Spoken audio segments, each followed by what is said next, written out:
cour totalement recouverte de motifs. Mais ils ont laissé la place à une décoration plus discrète qu'on voit se dessiner peu à peu.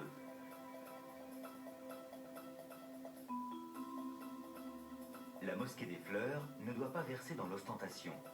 Les ornements sont cantonnés le long des arcades où ils forment une sorte de bordure végétale.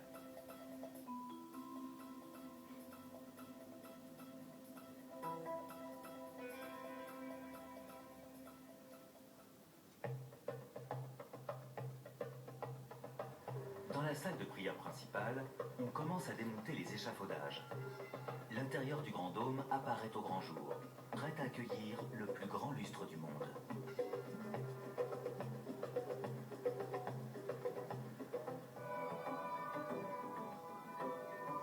Thomas Fostig est responsable de la fabrication de cette pièce d'exception, manufacturée et assemblée en Allemagne, dans son usine de Munich.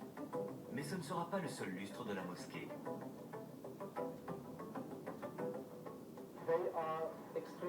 Les lustres sont énormes. Le plus grand fait 10 mètres de diamètre et 15 mètres de haut, l'équivalent d'un immeuble de 5 ou 6 étages. Et il y en a deux autres, de 8 mètres de diamètre sur 8 mètres de haut. Et 4 plus petits, si j'ose dire, qui ne mesurent que 4,50 mètres de diamètre. Au total, il y a donc 7 lustres qui seront suspendus dans les 7 dômes principaux de la mosquée.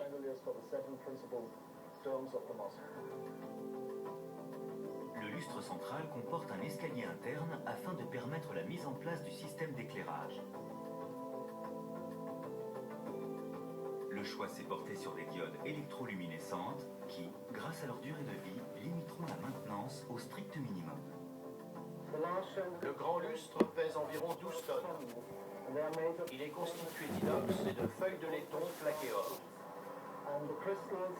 Les cristaux aussi sont uniques. Ils sont incrustés sur des plaques de verre. C'est une technique récente qui n'a encore jamais été utilisée dans la conception de luminaires. C'est une société autrichienne qui a été chargée de fournir ces cristaux. Ne me demandez pas combien il y en a, je n'en sais rien. Je le saurai au moment de voir la note.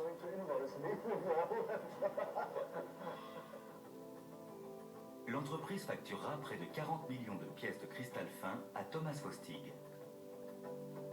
Le lustre est fabriqué avec les meilleurs matériaux. Grâce à l'acier inoxydable et au laiton plaqué or, il devrait durer 2 ou 3 000 ans, et même plus, parce qu'il est inusable. Il va entrer dans le Guinness des records.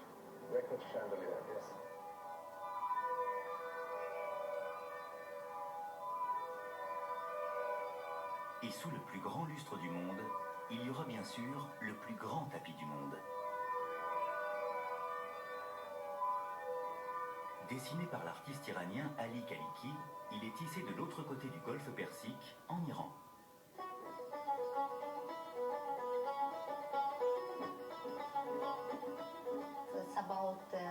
Sa surface sera d'environ 5700 mètres carrés.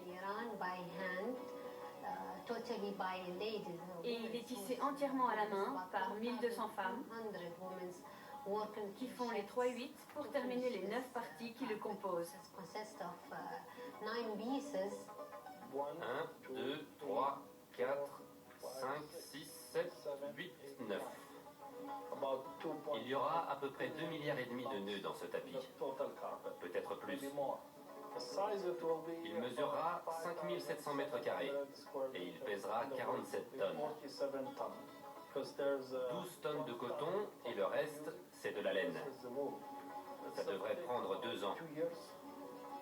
Les 9 parties sont ensuite envoyées à la grande mosquée Cheikh Zayed, où l'étape suivante peut commencer. Les différentes sections sont assemblées grâce à des coutures invisibles pour donner l'impression d'un seul et unique tapis. Pour ce travail d'orfèvre, on a fait venir des artisans iraniens. Fait 50 à 60 personnes, 4 mois de travail. C'est unique. Ce tapis est considéré comme le plus grand du monde.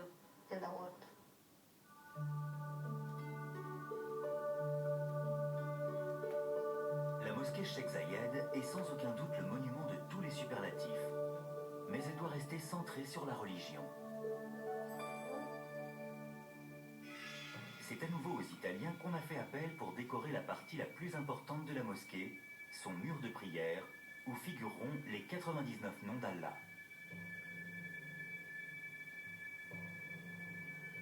Pour cela, Lorenzo Carmellini a eu besoin d'un marbre très particulier qu'on peut trouver dans un seul endroit au monde.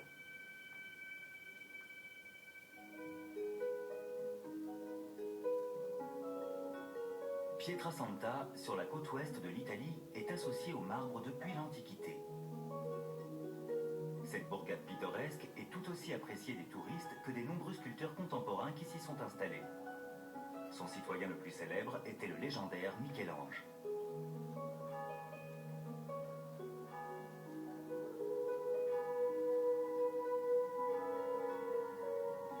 La réputation de la ville est due à sa proximité avec l'un des gisements de marbre blanc les plus anciens et les plus purs du monde. Il est situé dans la montagne, à moins d'un quart d'heure de route.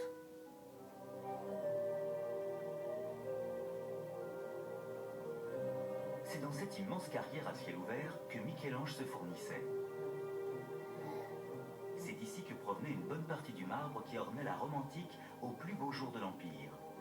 Et c'est ici qu'on extrait aujourd'hui le marbre destiné à la mosquée Cheikh Zayed.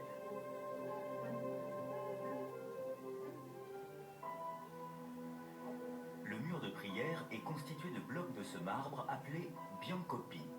Il a été choisi parce qu'il n'a pas tout à fait la même teinte que le marbre de Lhasa qui habille la salle de prière principale. Le mur de la salle de prière doit se détacher visuellement et la différence entre les deux matériaux permettra d'obtenir cet effet. Le marbre de Lhasa est d'un blanc froid, alors que le marbre de Pietrasanta a une couleur plus chaude et laiteuse. Dans un autre atelier, le marbre est découpé en plaques et sculpté. D'ici quelques semaines, tout sera expédié à Abu Dhabi pour être réassemblé.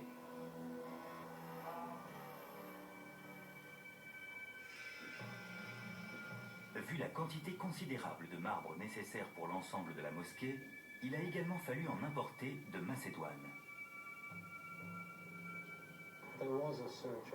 Nous avons dû parcourir le globe pour trouver le marbre blanc le plus pur en quantité suffisante pour ce projet.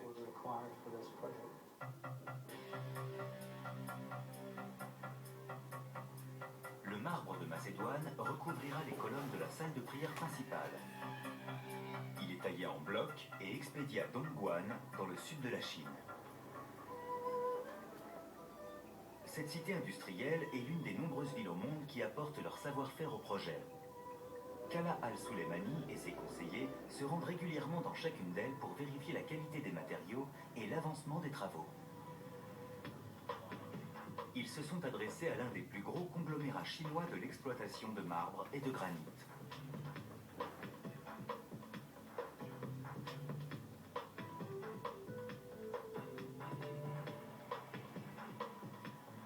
Dans l'immense usine, des centaines de pièces prévues pour s'emboîter entre elles sont taillées et polies avec précision. Voici le type de colonnes qu'elles serviront à recouvrir. Mais les équipes constatent très vite une difficulté. Il y a 96 colonnes de 4 mètres de haut sur 2 mètres de diamètre à finir en 3 mois. Et en plus, il y a des incrustations en nacre. Le marbre doit donc être assez épais pour qu'on puisse le sculpter sans qu'il se fissure.